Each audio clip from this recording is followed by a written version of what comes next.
Have you ever found yourself drowning in noise and doing everything right? Affirmations, journaling, working harder, manifesting, and yet feeling more lost than ever? We live in a world obsessed with action, with fixing, with doing. But what if the more we push, the further we drift from ourselves? This video isn't about what to do, it's about what to stop doing, and why the most powerful transformation often begins with stillness.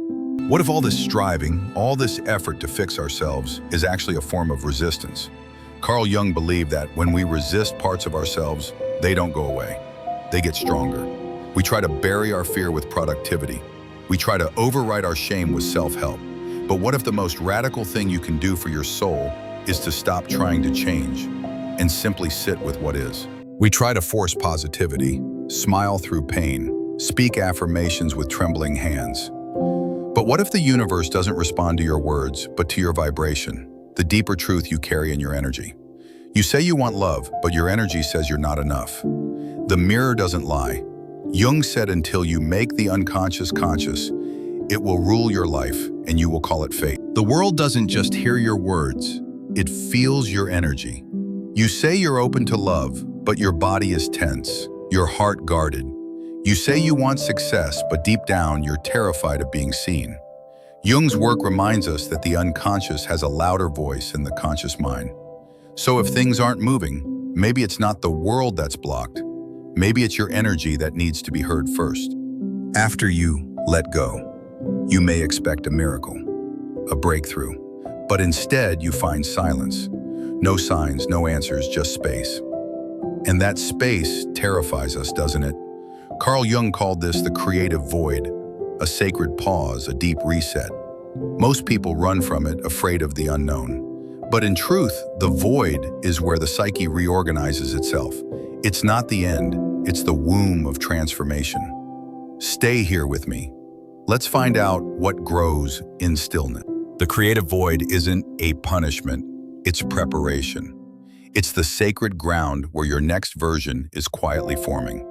Don't confuse the lack of movement with the absence of progress. Sometimes what looks like stillness is your nervous system rebalancing. What feels like emptiness is your soul making room for what's real. Who are you beneath the noise, beneath the chase? You were never broken, you were just buried. Under expectations, fears, and old programming. This part of you, this whole self, doesn't need fixing, it needs remembering. This is the part Jung spoke of when he said the goal of life is individuation, to become who you truly are, not who the world told you to be. Your true self was never lost. It was layered beneath survival strategies, cultural masks, and inherited fears. Jung called this the process of individuation, peeling back the false identities to rediscover the inner wholeness you were born with. This isn't about creating a better version of yourself. It's about meeting the version that's already whole, already worthy, already you.